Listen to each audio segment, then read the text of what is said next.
Picture this.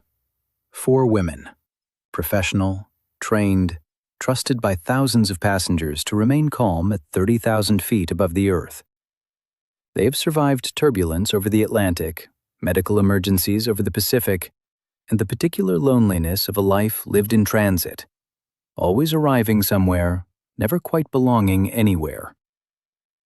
On the night of March 14, 1998, they checked into the Harwick Grand Hotel in Clarkton, Ohio, as they had done dozens of times before.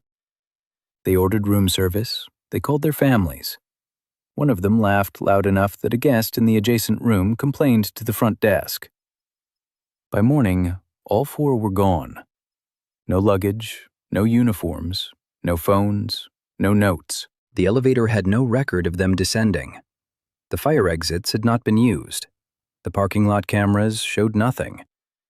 Their airline, Transmeridian Air, had no explanation. The Clarkton Police Department opened a case file, then another, then, slowly, quietly, the way institutions tend to let uncomfortable things dissolve, the case went cold. For 26 years, the 7th floor of the Harwick Grand said nothing. Then a construction crew began renovating the hotel, and the walls started talking. If you've never heard this story, what you are about to read will stay with you. And if you have heard it, then you already know. The truth is worse than the rumor. Subscribe and turn on notifications. This one deserves your full attention. There is a particular quality to a hotel at 3 in the morning that has nothing to do with the hour and everything to do with the silence. The corridors do not feel empty so much as they feel held, as though the walls have absorbed every conversation, every argument, every tearful phone call made by every transient soul who ever passed through, and are simply waiting for the right moment to release it all back into the air. The Harwick Grand had stood on the corner of Pryor Avenue and Kellerman Street in downtown Clarkton since 1961. It was not a glamorous hotel. It had never aspired to be. It was the kind of place that catered to business travelers and airline crews on layover. Reliable, modestly comfortable, and utterly anonymous. The carpet in the corridors was a deep burgundy that had faded in uneven patches near the elevator banks. The wallpaper in the rooms featured a pattern of small, cream-colored diamonds that, if you stared at them long enough in the wrong kind of light, seemed to breathe. Flight crews had been using the Harwick for years. It was on the approved accommodation list for Transmeridian Air. It was within the contractual distance from the airport, and it had a 24-hour diner on the ground floor that served decent coffee.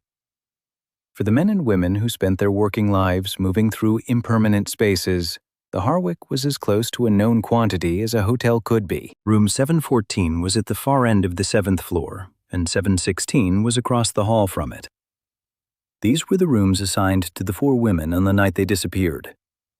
Their names were Nadia Voss, 31 years old, senior flight attendant from Akron. Petra Solano, 28, originally from San Antonio, who had been with Transmeridian for 4 years.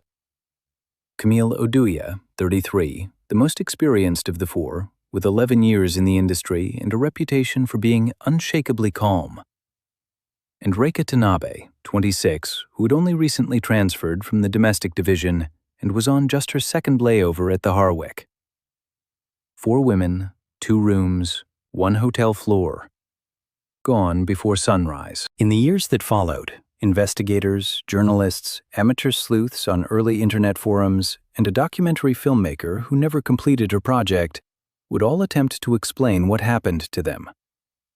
Some theories were grounded in careful analysis. Others were born entirely of fear, of what a hotel corridor at 3 in the morning can do to the imagination of someone who already knows how the story ends. This is the account of what is known, what was discovered too late, and what the 7th floor of the Harwick Grand was hiding for 26 years.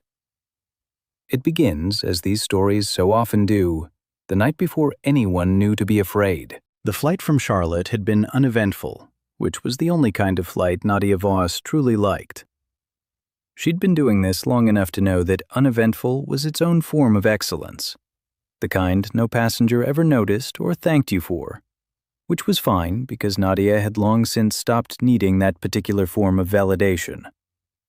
She rolled her carry-on through the jetway at Clarkton Regional with the fluid economy of movement that came from doing something 10,000 times, and she waited for the others at the baggage claim carousel with her coat already buttoned and her hotel reservation confirmation already open on her phone. It was the evening of March 14th, 1998, and the light outside the terminal windows had the low, yellowish cast of a winter day running out of itself. Petra arrived first, still talking to a passenger she'd apparently befriended somewhere over the Appalachians, a retired schoolteacher traveling to see a grandchild who looked genuinely reluctant to say goodbye. That was Petra's particular quality. She made people feel, in the 30 seconds before departure, that the conversation had mattered. Camille came through the door with the measured, upright posture that Nadia had always privately admired. The walk of someone who had decided long ago exactly how much space she was entitled to occupy and was comfortable occupying it. She wore her uniform jacket even in the terminal. She always did. Reika was last, slightly flushed, her hair pulled back more severely than usual. She'd told Nadia during the boarding process that she hadn't slept well the night before.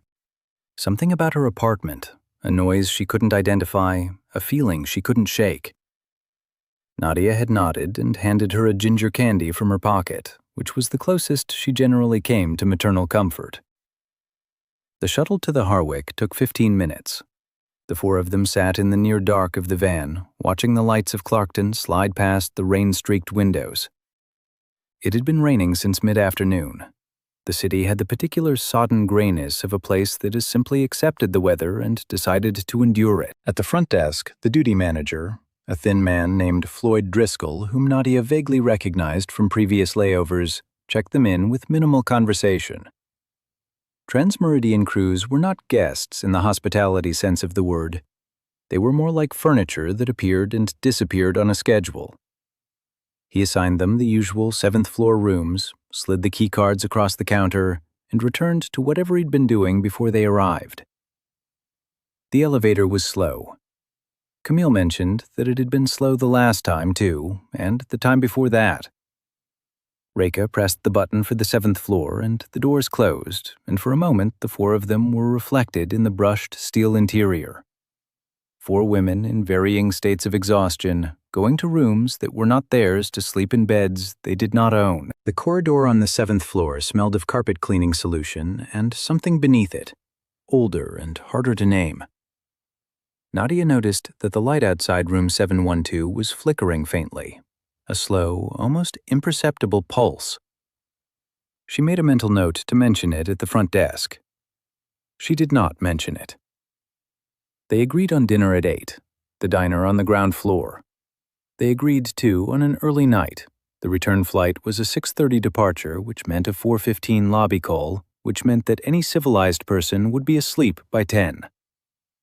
Nadia went to 714 alone, set her bag on the luggage rack, sat on the edge of the bed, and called her mother in Akron. The conversation lasted 12 minutes. Her mother talked about the neighbor's dog, about a television program, about whether Nadia was eating enough. Nadia said she was. She hung up, changed out of her uniform, and stood at the window for a moment, looking down at the rain-darkened street below. Across the hall in room 716, Camille called her husband and spoke to her youngest child, who had just turned 6 and wanted to tell her about a drawing he had made at school. Reika sat on her bed and did not call anyone. She later told a colleague, in a conversation that would become significant, that she had felt from the moment they stepped onto the 7th floor that something about the air there was wrong. She had not been able to explain what she meant. She had not tried particularly hard to explain it. Petra knocked on 714 at 7:45 to collect Nadia for dinner. Camille and Reika were already in the corridor. The four of them went down to the diner, ordered from a laminated menu, and ate the way people eat when they are tired and the food is merely functional. Camille drank tea, Petra had coffee, and complained mildly about the fluorescent lights. Nadia ate everything on her plate. Reika ate almost nothing. They were back in their rooms by 9:20. The last external contact any of them made was a text message sent by Petra Solano at 9:47 p.m. to her younger sister in San Antonio. It read, "Call you tomorrow. Tired, but fine. Love you." No message was ever sent from any of their phones after that time. By morning, the rooms were empty. The beds in 714 had been slept in, both of them disturbed, pillows displaced, sheets pulled back. In 716, one bed appeared untouched. The other had been slept in briefly, the impression of a body still faintly visible in the mattress. All 4 uniforms were hanging in the closets. All 4 sets of luggage were still in the rooms. 2 of the 4 phones were found, one on a nightstand, one on the bathroom counter. The other 2 were simply absent. There was no sign of struggle in either room. There was no sign of anything, which was, in every sense that mattered, the most disturbing part. The lobby call was set for 4:15, which meant that the Trans-Meridian ground coordinator, a compact and punctual man named Gil Hart, arrived in the lobby of the Harwick Grand at 4:10 with a clipboard, a thermal cup of coffee, and the settled expectation that 4 flight attendants would appear from the elevator within the next several minutes.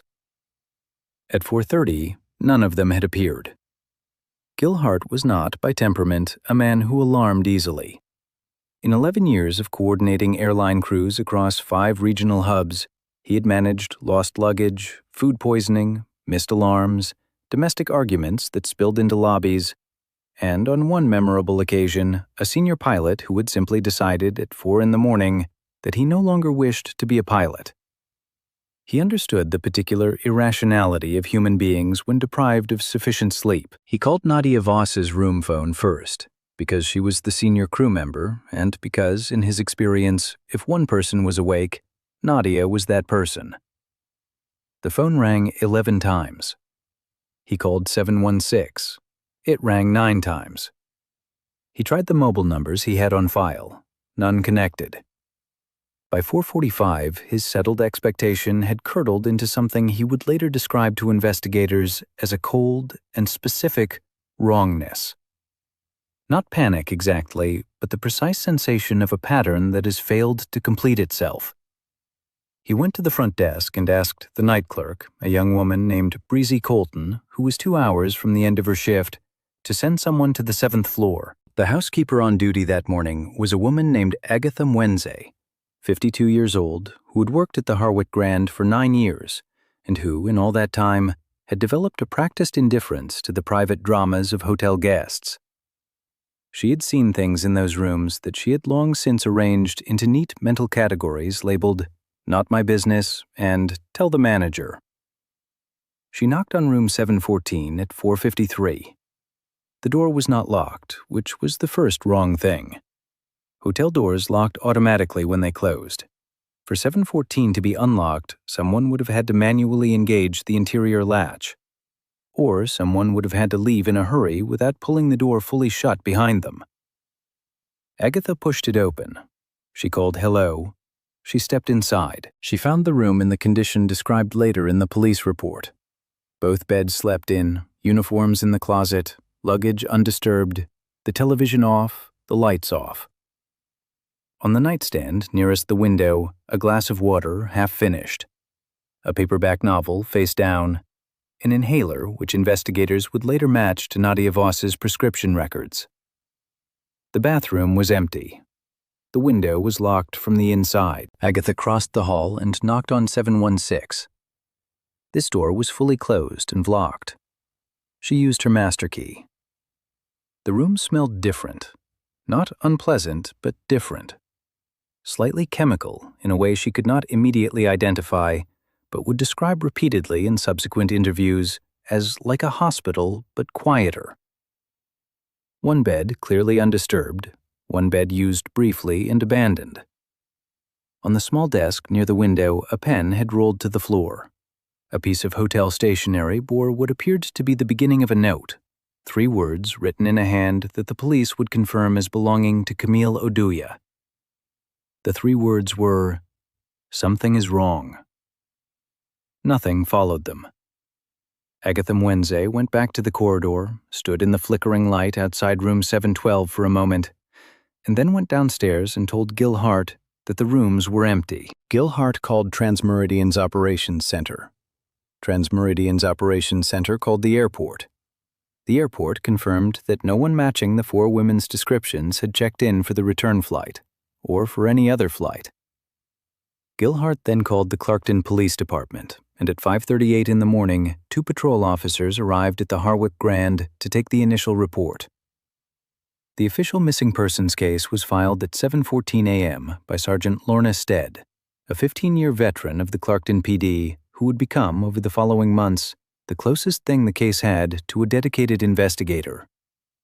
She was thorough, systematic, and deeply uncomfortable with the absence of any evidence of departure. In her case notes from that first morning, she wrote a single line that she would return to many times in the years that followed. 4 adult women do not simply cease to exist in a locked building. The hotel was cordoned off. The 7th floor was sealed. Forensic technicians spent 2 days processing both rooms and found no useful physical evidence. No blood, no signs of a physical confrontation, no foreign fingerprints of any significance, no hair or fibers that did not belong to the 4 women themselves or to the housekeeping staff. The surveillance system at the Harwick Grand in 1998 consisted of a single camera in the lobby, angled toward the front entrance, and a second camera in the parking garage that had been malfunctioning since January. The lobby camera showed the 4 women entering the elevator at 9:22 the previous evening. It did not show them coming back down. There was no camera in the 7th floor corridor. By the end of that first day, Sergeant Stead had interviewed Floyd Driscoll, Breezy Colton, Agatha Mwenze, Gil Hart, and every other hotel employee on shift that night. She had requested the phone records, the keycard access logs, and the maintenance records for the 7th floor. She had notified the families. She had established, with reasonable certainty, that 4 women had gone to their rooms at approximately 9:20 the previous evening. Everything after that was silence. She mentioned, too, that there had been one other guest on the 7th floor that night, room 709. A man who had checked in under the name R. Calloway and checked out at 5:45 in the morning. The credit card he had used turned out to be reported stolen 3 months earlier. The address he had provided did not exist. The description Breezy Colton gave of him, tall, unremarkable, the kind of face you look at and immediately forget, was not enough to generate a useful composite. When Sergeant Stead asked Floyd Driscoll why this information had not surfaced in the first round of questioning, he said he hadn't thought it was relevant. She wrote in her notes that night, "Room 709, R. Calloway. Find him." She never did. The families arrived in waves. Nadia Voss's mother, Helene, drove down from Akron on the morning of March 16th in a car she had borrowed from her neighbor because her own had a flat tire she hadn't gotten around to fixing. She arrived at the Clarkton Police Department with a photograph of Nadia in her uniform, a folder of documents she had assembled with admirable speed, Nadia's medical history, her dental records, the name and number of her dentist, and a composure that Sergeant Stead would later describe as the most heartbreaking thing she witnessed in the entire investigation. Helene Voss was not a woman in denial. She was a woman who had already begun grieving and had decided that grief was not going to prevent her from being useful. She told Sergeant Stead everything she knew about her daughter's state of mind in the weeks before the disappearance. Nadia had been tired. The scheduling at Transmeridian had been brutal that winter, too many routes compressed into too few crew members. She had mentioned, during their last phone call on March 11th, that she had been having headaches. She had not mentioned anything unusual about the Harwick Grand or about the crew she was traveling with. She had not seemed frightened. She had not seemed like a woman about to vanish. Petra Solano's family sent her older brother Marco, who worked in construction and had the specific kind of quiet fury in his eyes that comes from being protective of someone your entire life and then failing to protect them at the moment it counted. He had last spoken to Petra 2 days before she disappeared. She had been in good spirits, he said. She had been talking about taking a trip to visit their grandmother in Monterey that summer. She had been planning. Camille Oduya's husband, Bernard, arrived with their 2 children, 6-year-old Marcus, who had drawn the picture, and 9-year-old Temmie, who was old enough to understand that something had gone terribly wrong, and young enough that she expressed this understanding by not speaking at all during the family's entire time in Clarkton. Bernard was a secondary school teacher and carried himself with the steadiness that Sergeant Steed found both admirable and slightly unnerving. He did not speculate. He answered questions precisely and in full. He provided Camille's phone records, her journal, which he had not read but offered without hesitation, and the names of every colleague she had mentioned in the preceding months. He asked, very calmly, whether there was any reason to believe the hotel was involved. Sergeant Steed told him with equal calm that everything was being investigated. Reika Tanabe's family was in Japan. Her parents could not travel immediately due to her father's health. Her colleague and closest friend, a flight attendant named Yuki Adeyemi, who had trained alongside her, came instead. Not as a family representative, but because, she told Sergeant Stead, she felt she had to come. She was the one who mentioned the conversation about the noise in Reika's apartment. The feeling, the thing Reika hadn't been able to explain. Yuki said Reika had a sensitivity about spaces, not in any mystical sense, more that she paid attention to the ambient quality of places in a way most people didn't. She noticed when a room had been recently disturbed. She noticed when air didn't circulate properly. She'd once refused to sleep in a hotel room in Memphis without being able to articulate why, and had spent the night in Yuki's room instead. Nothing had happened in the Memphis room, but Reika had been right about the feeling. Sergeant Stead interviewed all of them and compiled a portrait of 4 women who shared certain professional characteristics: composure, physical fitness, the ability to function competently in conditions of mild, chronic stress, but were otherwise quite different from one another. There was no obvious reason for them to be targeted as a group. There was no shared romantic entanglement, no shared financial trouble, no shared enemy that investigators could identify. They had flown together before, though not regularly. They had known one another the way colleagues know one another. Well enough, but not intimately. The Transmeridian Air internal investigation, conducted in parallel with the police inquiry during those same weeks of March and April, produced a document that the airline declined to release publicly for 6 years, and which investigators would later describe as remarkable primarily for how much it avoided saying. The airline confirmed that all 4 women had clean employment records, no disciplinary actions, and no formal complaints filed against them. It noted that the Harwick Grand was a contracted property that had been used without incident for 7 years. What it did not address, and what would surface much later in the deposition taken as part of a civil suit filed by Helene Voss in 2003, was a maintenance complaint logged by a Transmeridian pilot named Declan Marsh 2 weeks before the disappearance. Marsh had stayed on the 7th floor of the Harwick and reported to the airline's accommodation coordinator that there was a smell in his room he couldn't account for, and that the ventilation seemed to be doing something other than ventilating. The complaint had been forwarded to the hotel. The hotel had logged it. No maintenance visit had been recorded. Floyd Driscoll was interviewed 3 times in the first 2 weeks of the investigation. His account was consistent across all 3 sessions, which Sergeant Stead noted could mean either that he was telling the truth or that he had rehearsed it.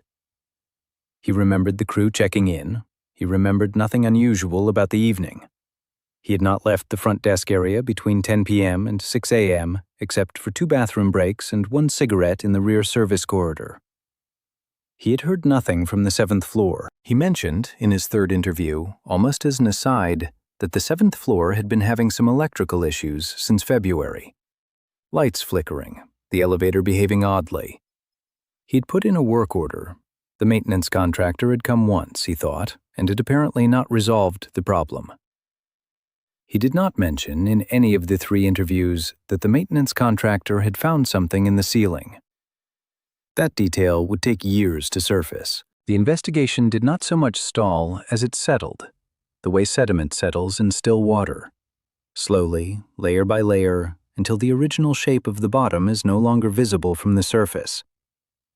By the summer of 1998, the Harwick Grand had reopened. The 7th floor had been cleared by forensics, the rooms professionally cleaned, the keycards recycled into the system. Business travelers and airline crews returned to their reliable, anonymous routines. Floyd Driscoll continued to man the front desk in the evenings. Agatha Mwenze continued to push her cart down the burgundy-carpeted corridors. The light outside room 712 continued to flicker on and off in its slow, irregular pulse, and no one fixed it, and no one filed another work order, and eventually, everyone simply stopped noticing it. Sergeant Lorna Stead continued working the case on her own time, which was the only time it received after the Clarkton PD quietly reclassified it from active investigation to open cold case in November of that year. She had the kind of relationship with unresolved questions that some people have with splinters, incapable of leaving them alone, convinced that patience and pressure would eventually produce something. She called the families twice a year, on the anniversary of the disappearance and again in September, for reasons she never quite articulated. She updated her case notes regularly with any new information, however marginal. There was not much new information. What she did have, by the end of 1998, was a comprehensive map of what had not happened. The four women had not left the hotel through any recorded exit. They had not used their credit cards, their bank accounts, or their airline employee travel benefits after March 14th. Their phones had received calls and text messages in the days following the disappearance that had gone unanswered and had never been accessed. There was no record of them at any hospital, any shelter, any morgue, any border crossing. They had not reached out to their families, their friends, their colleagues, or anyone else. They had not, as far as Sergeant Stead could determine, existed in any documented form after the night they went to their rooms on the 7th floor. The R. Calloway lead exhausted itself within 3 months. The stolen credit card had been used at 11 other locations across 5 states in the 6 weeks following the disappearance, suggesting that whoever carried it was mobile and comfortable with anonymity. The trail went cold in Virginia. Sergeant Steed requested assistance from the FBI, which reviewed the file and declined to take jurisdiction on the grounds that there was insufficient evidence of interstate criminal activity, a determination she found, then and later, extraordinary. 3 years passed in this way before something shifted. In 2001, a documentary filmmaker named Asa Farrow spent 6 weeks in Clarkton attempting to produce a film about the case. She interviewed Helene Voss, Marco Solano, Bernard Aduya, and Yuki Adeyemi. She interviewed Sergeant Stead. She obtained access to the hotel and filmed extensively on the 7th floor, including in the now redecorated rooms 714 and 716. She interviewed Floyd Driscoll, who had by then been promoted to general manager and who spoke on camera with a careful, practiced neutrality that Farrow found increasingly suspicious the more time she spent with him. The film was never finished. In her production notes, which she donated to a true crime archive in 2019, Farrow wrote, "I stopped because of what the HVAC contractor told me. I have not been able to find a way to include it that doesn't make everything worse than it already is. I have not been able to find a way to not include it either, so I stopped." She did not specify what the HVAC contractor told her. His name was Wallace Pruitt, and he had serviced the Harwick Grand's ventilation system in February and March of 1998, including a visit to the 7th floor that Floyd Driscoll had claimed, across 3 separate police interviews, not to have been certain occurred. Asa Farrow found Pruitt living in a suburb of Columbus. He had left the contracting business in 1999. He refused to be filmed, but agreed to speak off the record. He told her that the 7th floor had a secondary ventilation channel that did not appear on the original building plans. It ran behind the walls of rooms 712 through 718, connected to a space below the false ceiling in the corridor. He had been asked to service it in February of 1998.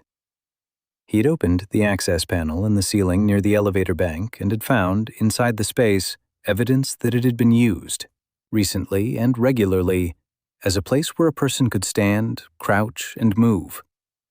He had found scuff marks. He had found what appeared to be the impression of shoe soles pressed into a thick accumulation of dust. He had found, pushed into a corner of the space, a small, portable, battery-operated device he did not recognize. He had reported it to Floyd Driscoll. Driscoll had told him to close the panel and not mention it to anyone. He had offered Pruitt a cash bonus on top of the service contract fee. Pruitt had taken the money. He had gone home. He had thought about calling the police for 3 weeks, and then had not called, and had gone on not calling for 3 years, until Asa Farrow knocked on his door. Farrow drove back to Clarkton the following morning. She went to the Harwick Grand and asked to inspect the 7th floor corridor ceiling.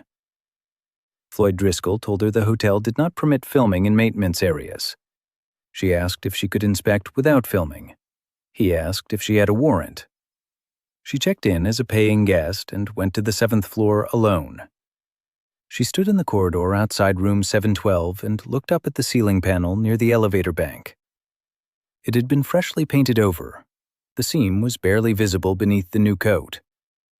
But it was there. She left the hotel that evening and drove back to Columbus. She called Wallace Pruitt and told him what she had found.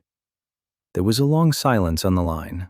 Then Pruitt said, "There were 4 of them in the space, 4 sets of prints." Asa Farrow never returned to Clarkton. The film remained unfinished. The painted-over panel remained in the ceiling of the 7th floor corridor.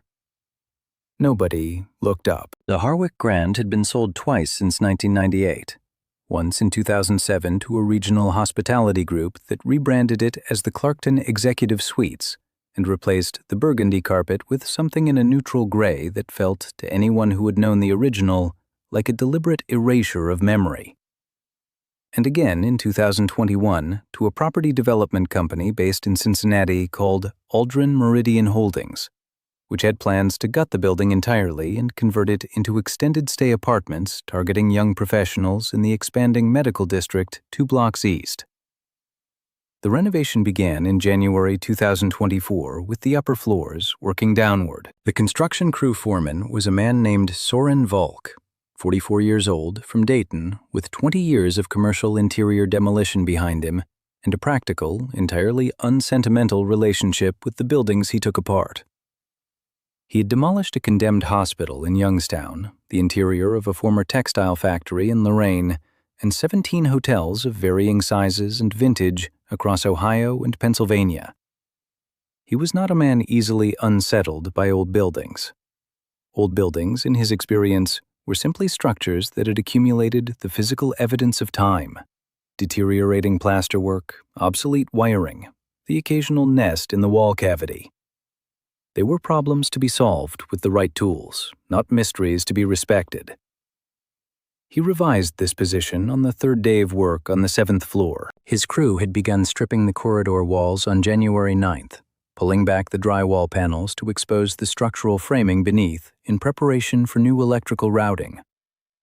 It was straightforward work, the kind that required attention but not thought. The 2 men assigned to the corridor that morning, a young laborer named Cody Ames and a more experienced tradesman named Pete Hollowell, worked their way methodically from the elevator bank toward the far end of the hall.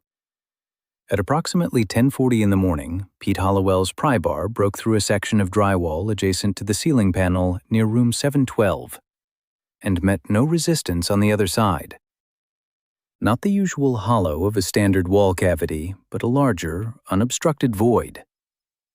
He pulled back more drywall. The void expanded. He aimed his work light into the opening and stood there for long enough that Cody Ames stopped what he was doing and came over to look.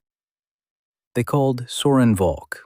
Volk examined the space through the opening, then cross-referenced the 7th floor structural drawings on his tablet. The space was not on any drawing he had been provided. It ran behind the walls of at least 3 rooms on the north-facing side of the corridor. It had its own framing, separate from the main wall studs. Intentional construction, not an accidental void. The ceiling of the space was low, perhaps 4 feet at its highest point. A person would have to crouch, but a person could move through it. He called Aldrin Meridian Holdings' site manager, who told him to document it and continue working. Falk documented it. He did not continue working on that section. Instead, he called a building inspector he knew from a previous project, a methodical woman named Diane Koresh, who worked for the city and who arrived that afternoon with a flashlight and a professional calm that deteriorated, Velk noticed, the further she moved into the space through the enlarged opening. She was inside for 11 minutes. When she came back out, she sat on an upturned bucket in the corridor for a moment before she spoke. She told Volk to stop all work on the 7th floor. She told Cody Ames and Pete Hollowell to go downstairs and not discuss what they had seen with anyone yet. Then she called the Clarkton Police Department. The space behind the walls was approximately 40 feet long, following the north face of the building from just past the elevator bank to a point behind room 718. At its widest, it was about 6 feet across. The ceiling sloped with the building's infrastructure, lowest near the elevator shaft, rising slightly toward the far end. There was a ventilation grate at either end, both covered from the outside with decorative grills that were indistinguishable from standard HVAC fixtures. Inside the space, investigators found the following. A wooden shelf had been fixed to the structural framing at roughly waist height. On the shelf were the desiccated remains of several items: a water-damaged notebook, its pages fused together by years of humidity cycling, a small battery-operated device of a type that forensic technicians would later identify as a modified signal scanner, capable of intercepting unencrypted radio and early cellular transmissions, and 3 glass bottles sealed with rubber stoppers, their contents, a pale crystalline residue, later identified as a sedative compound commonly used in veterinary practice that had been, by the late 1990s, increasingly documented in cases of deliberate human incapacitation. The floor of the space had accumulated decades of dust except for a series of cleared areas, 4 distinct rectangular impressions in the accumulated grime, each approximately the size and shape of a sleeping adult, arranged in parallel along the length of the void. The impressions had long since been overlaid with new dust, but their edges remained sharp enough to photograph, sharp enough to measure, sharp enough to understand. Along the wall between rooms 714 and 716, someone had drilled 2 small holes, approximately 4 millimeters in diameter, at eye level. The holes were angled slightly downward, aimed at the interior of the rooms. Beside each hole, at the time of construction, a small metal bracket had been fixed to the framing. The brackets were the kind used to stabilize tripod equipment. On the farthest section of the space's back wall, barely visible beneath years of grime, someone had written in permanent marker. Not words, numbers, dates. 7 dates in total, spanning from 1991 to 1998. Beside each date, a number between 2 and 5. And beneath the last date, March 14th, 1998, the number 4, circled twice. Detective Ansel Brooke of the Clarkton PD Major Crimes Unit arrived on site at 4:15 that afternoon. He was 38 years old and had been on the force for 12 years, none of which had prepared him for standing in a concealed crawl space behind a hotel wall, looking at 4 body-shaped impressions in the dust and understanding with a cold and absolute certainty that the people who had lain there had not done so willingly. He stood in the space for a long time without speaking. Then he took out his phone and called Sergeant Lorna Stead, who had retired 18 months earlier and was living in a house outside Columbus with a garden she tended and a cold case file she kept in a box under her desk that she had never been able to bring herself to put in storage. When she answered, Brooke said, "The Harwick Grand. We found something behind the walls." There was a silence on Stead's end of the line that lasted several seconds. Then she said, "I'll be there in 2 hours." She arrived in 90 minutes. The forensic recovery of the space behind the 7th floor walls took 9 days. During that time, the Harwick Grand became something else entirely. Evidence tents went up in the corridor. A forensic anthropologist was called in from Columbus. The Ohio Bureau of Criminal Investigation sent a team with equipment that had not existed in 1998, that could find things in dust and residue and degraded organic material that earlier investigators could not have imagined finding. The story leaked to local media on the 4th day, and by the 5th, there were cameras on the sidewalk outside the building on Pryor Avenue and a low, steady current of horror moving through the online spaces where people who had followed the case for years had gathered to watch the excavation of something they had long suspected but never been able to prove. Lorna Stead spent most of those 9 days at the Harwick Grand, coordinating with Detective Brooke and the forensic team with the specific, contained energy of someone rediscovering the work they were always meant to be doing. She was 61 years old and had spent 18 months trying to make peace with retirement, and the phone call from Brooke had undone all of it within the first 30 seconds. She was not sorry. The notebook was the most significant single item recovered from the space.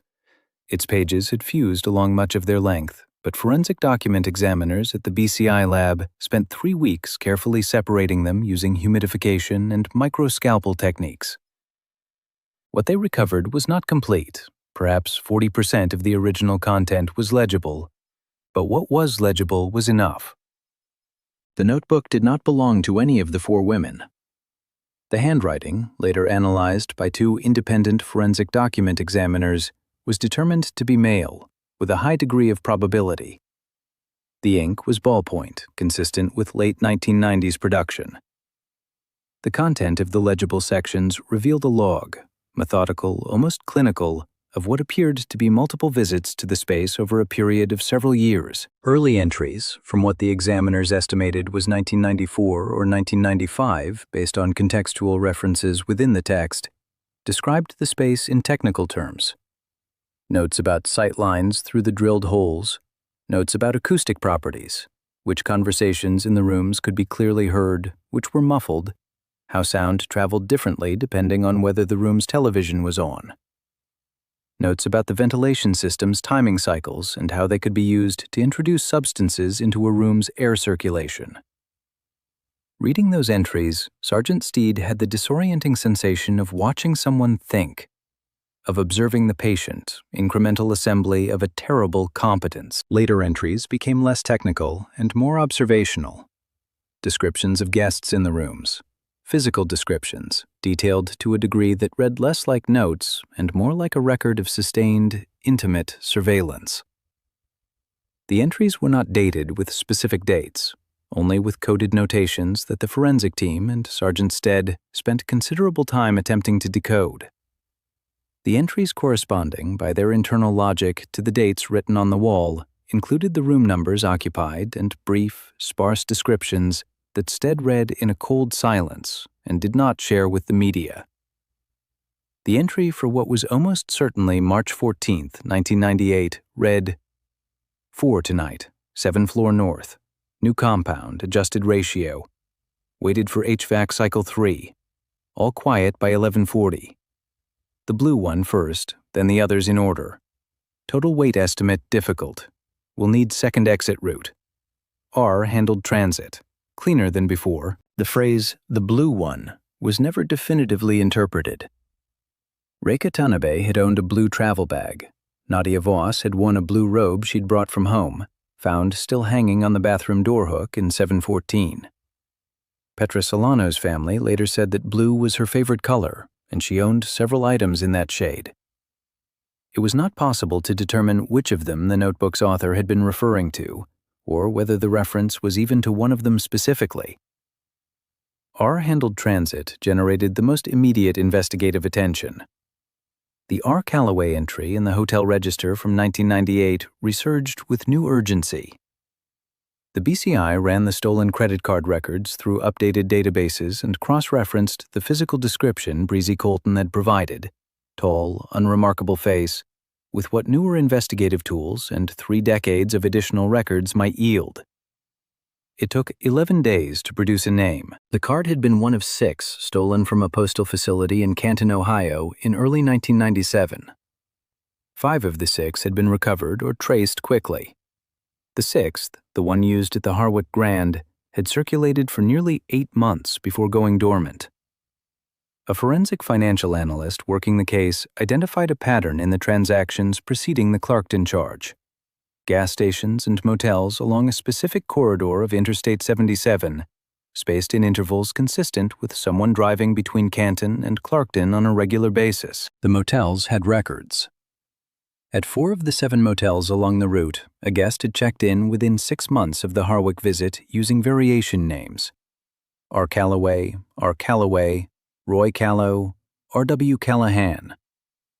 At one motel in Massillon, the registration had been completed with an actual address, a mailbox at a commercial shipping center in Canton. The shipping center had closed in 2004, but its records had been purchased by the company that absorbed its lease, and those records still existed in a storage unit in Akron. Detective Brooke drove to Akron on a Tuesday in February.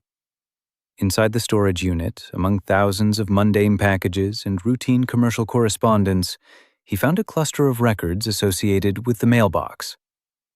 It had been registered in 1996 under a business name, Callaway Technical Services, which did not appear to have ever conducted any discernible business, by a man whose identification documents had been verified at the time of registration. The name on those documents was Edmund Vrale. Brooke ran the name immediately.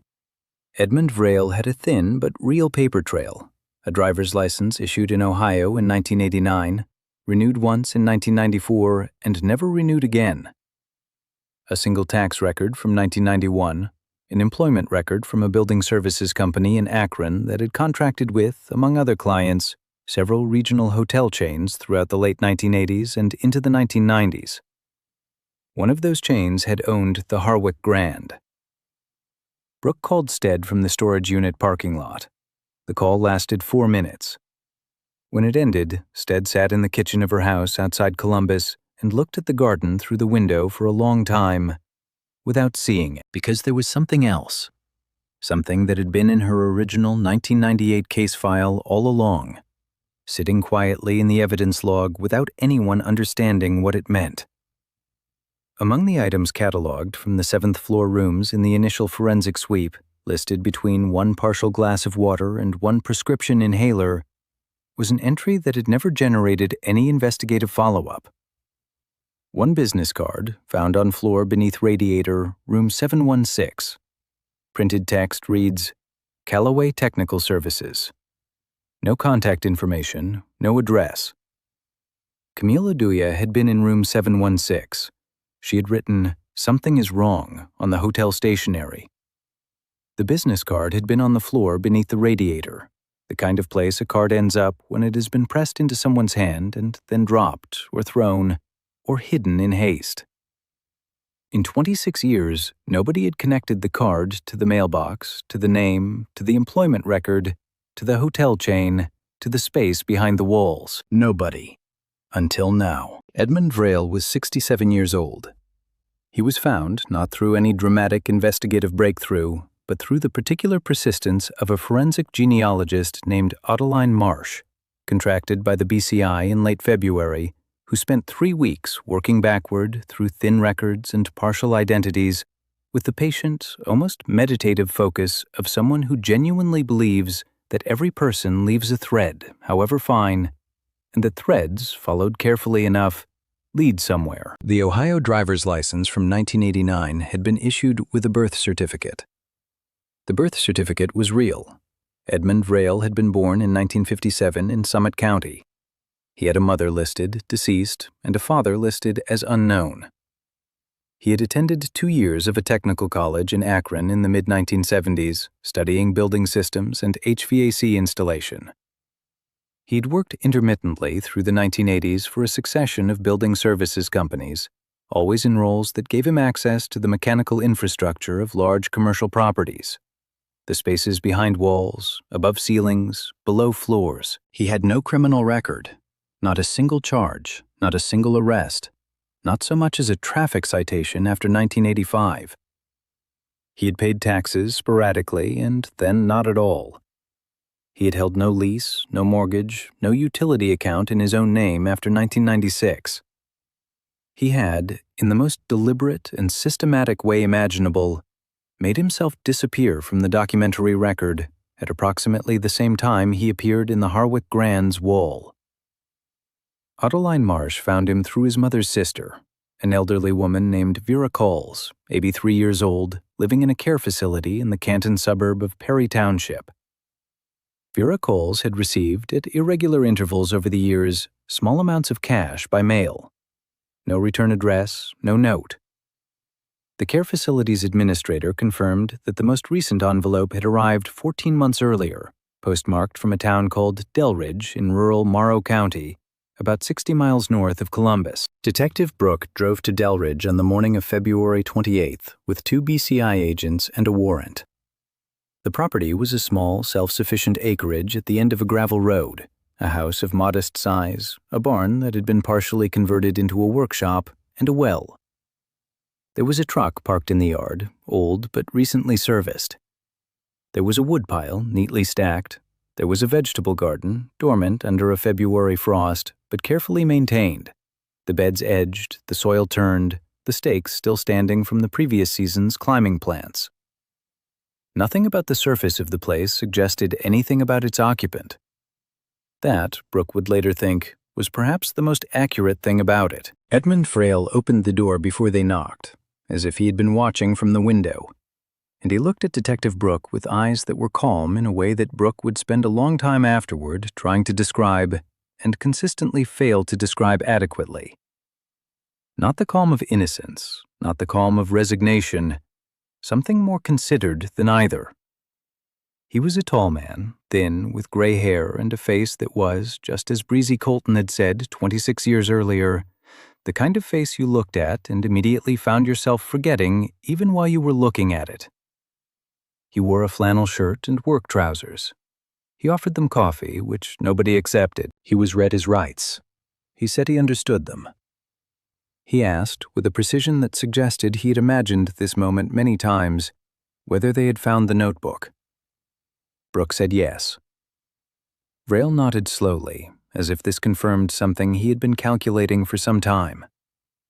He put on his coat, methodically, button by button, and walked to the waiting vehicle without being directed. He did not speak again until he was in an interview room in Columbus with a BCI investigator and a detective across the table and a recording device between them. He'd been offered a lawyer and declined. He had been told again that he had the right to one. He said, with the same unsettling calm, that he was aware of this. Then he talked for 4 hours. What Edmund Vrail described in that room, in a voice that remained level throughout, that neither accelerated with emotion nor slowed with evasion, was 22 years of calculated, systematic predation against hotel guests. The space behind the 7th-floor walls of the Harwick Grand had been his creation. He had built it in 1991 during a contracted renovation of the hotel's HVAC system, working alone and on unrecorded overtime, concealing the construction within the legitimate work he was contracted to perform. He had identified the structural opportunity, an existing void between the north-facing rooms and the exterior wall, enlarged by a previous renovation and never properly closed, and had spent 4 weeks converting it into what he described, without apparent irony, as a workspace. He had used it, by his own account, on 17 separate occasions between 1991 and 1998, targeting guests on the 7th floor. He described the sedative compound and its introduction into the room ventilation system during specific cycles with the same tone one might use to describe a manufacturing process. He described the methodology in the same way. He said that the guests had been transported.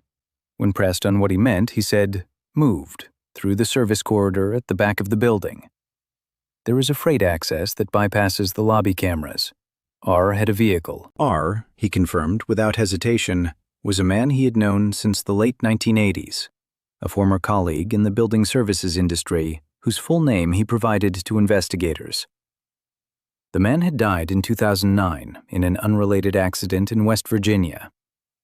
He had been, Vrail said, a practical person. He had handled the logistical side of things.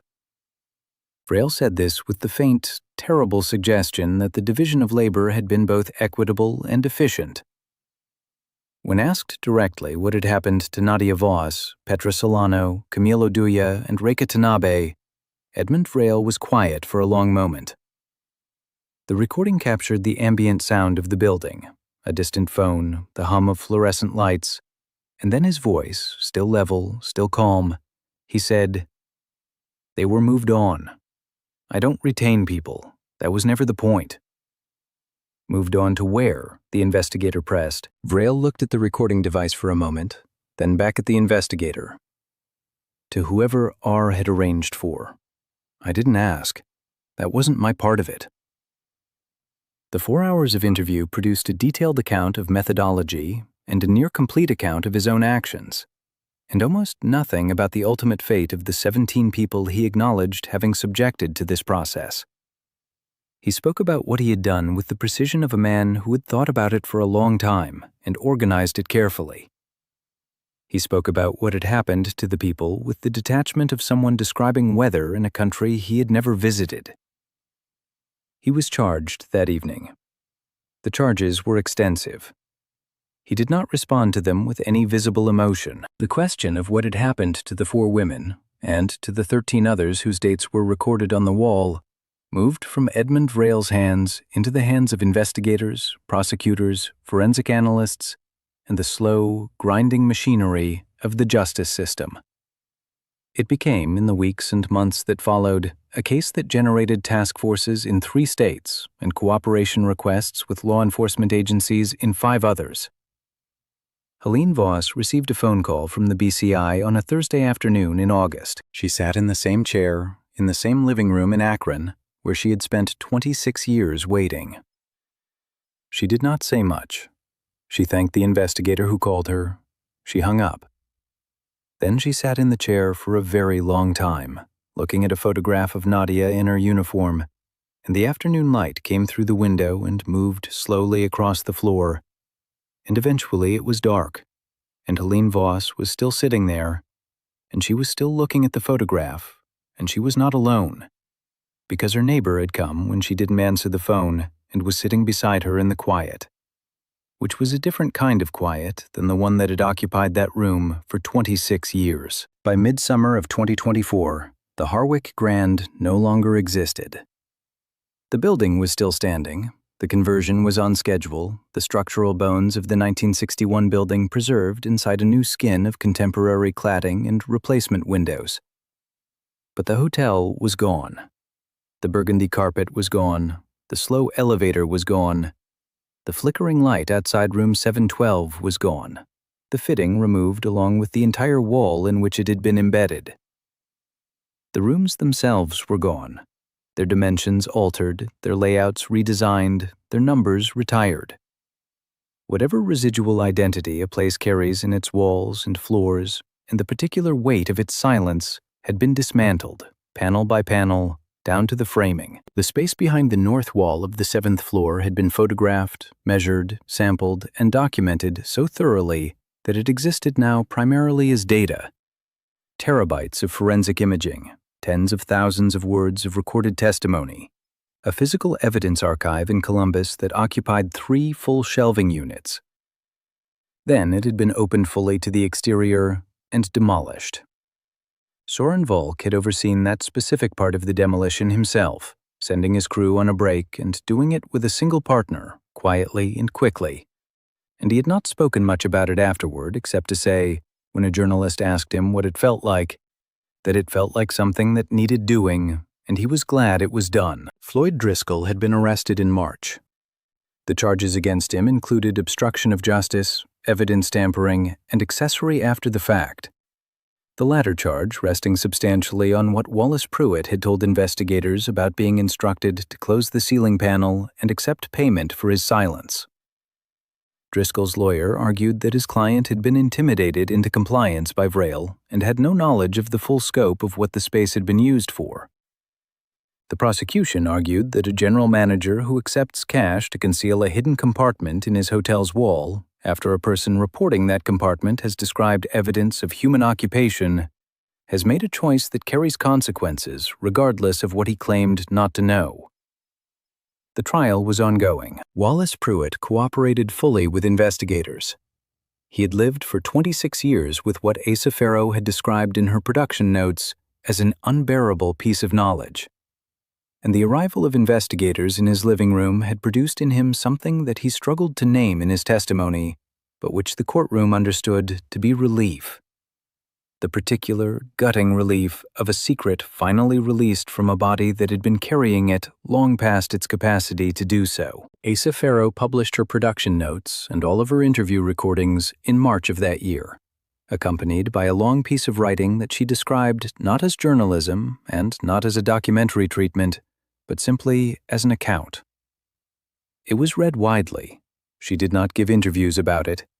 She said in the single statement she released that she had done what she could with what she had in 2001, and that the limitation had not been hers alone, and that she hoped the families understood the difference between silence and complicity. Though she acknowledged that for people living in the absence of information, the distinction could sometimes be difficult to feel. Marco Solano read the account in one sitting at a kitchen table in San Antonio, with his wife beside him. He did not comment on it publicly. His daughter, Petra's niece, who had been born 3 years after Petra disappeared and had grown up knowing her aunt only through photographs and the particular, careful way her father spoke about her, published a short piece on her personal writing page that passed widely among the people following the case. It said, in part, that she had spent her entire life with a ghost in the family, a shape that occupied space at every table and every celebration and every ordinary Tuesday, and that having a name for the shape, having a story, however terrible, did not make the ghost smaller, but made it more solid, and that she did not yet know what to do with something that was more solid. Bernardo Duya attended every day of the preliminary hearings. He had retired from teaching the previous year. His son, Marcus, now 32, sat beside him on most days. Temi, who had been 9 years old and silent in Clarkton in 1998, was a practicing psychologist in London and came back for the key sessions. She had worked for years with survivors of institutional trauma and had developed from that work a clinical framework for understanding what prolonged absence, the absence of a body, of a cause, of any narrative resolution, does to the people left behind. She'd written about it academically, in language carefully distanced from her own experience. In the courtroom, watching the proceedings with her father and brother, she did not use clinical language. She used no language at all. She simply sat and was present, and that was what the moment required. Yuki Adeyemi came from London, where she had moved in 2005 and was now a training supervisor for a European airline. She had never flown over Ohio after Reika disappeared, a deliberate routing choice that her scheduling managers had over the years accommodated without fully understanding. She attended a memorial service organized by the families in Clarkton in late August, held not at the hotel site, but at a small park 2 blocks away on the riverbank, where 4 river birch trees were planted in a line along the water's edge. It was a warm, overcast day, the kind of late summer afternoon that carries within it the first suggestion of coming autumn. The families spoke. Sergeant Lorna Stead spoke briefly from notes she had written and rewritten over several weeks, and which still did not say everything she wanted to say, because some things about this particular case had no adequate language yet. Detective Ansel Brooke stood at the edge of the gathering and did not speak, but was there, which mattered. Reika Tanabe's parents had both died before the case broke. Her cousin, a young woman named Sora, who had traveled from Osaka specifically for the memorial, placed at the base of Reika's tree a small, folded paper crane and a photograph taken at Reika's flight attendant graduation. Reika in her first uniform, grinning with the specific, unguarded joy of someone who has just achieved something they worked hard for and has not yet learned to be cautious with happiness. The 4 birch trees stood in a row by the river, their white bark pale against the dark water. They would be there when the building behind them opened as apartments. They would be there when the young professionals of the medical district walked past them in the mornings, carrying their coffee and their phones, and the ordinary, unremarkable privilege of being people who had gone to sleep the previous night in a building and woken up the following morning in the same one. The trees would grow. The river would continue. The building that had once been the Harwick Grand would be filled with ordinary light and the sounds of ordinary life. None of this would bring the 4 women back. But the walls could no longer hold what they had held for 26 years, and the space behind them had been opened to the light and the air, and then taken apart down to nothing. And sometimes, not always, but sometimes, that is the best that can be done. And it has to be enough. The trial of Edmund Vrail was expected to begin in spring of the following year. In October, a forensic team working from coordinates identified in the BCI's ongoing investigation excavated a property in Morrow County, a rural parcel formerly associated with Vrail's deceased colleague, and found, beneath the floor of a collapsed outbuilding, physical remains consistent with multiple individuals. The forensic anthropologist overseeing the excavation, a woman who had spent 20 years doing this specific work in this specific soil and had long since learned that equanimity was not the same as indifference, noted in her field log that the remains had been interred carefully.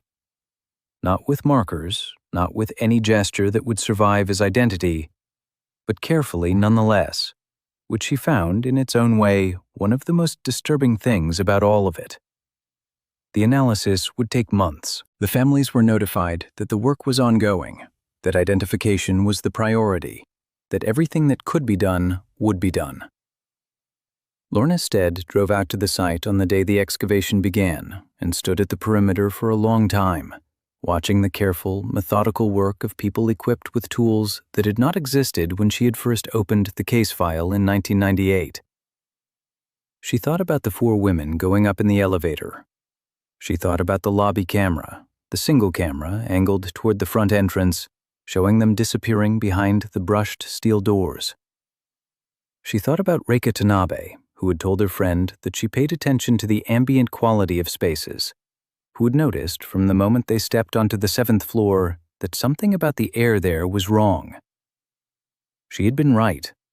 She had been exactly right. Stead stayed until the light began to go, and then she drove home through the particular amber melancholy of an Ohio October.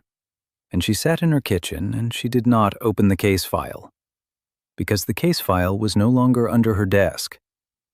She had given it to Detective Brooke in February, properly, officially, as a transferred record. For the first time in 26 years, the space under her desk was empty. She put the kettle on. She looked at the garden through the window. The 4 trees at the river park, she knew, would be turning color now, the birch leaves going yellow, going gold, the white trunks bright in the slanted autumn light. She thought about Nadia and Petra and Camille and Reika. She thought, I found you. It took everything I had, and it took longer than it should have, and it still wasn't fast enough. But I found you. The kettle boiled. Outside, the garden held its late shapes in the cooling air. Somewhere 60 miles north, under forensic lights in the failing afternoon, the careful work continued. The trial of Edmund Vrail is ongoing.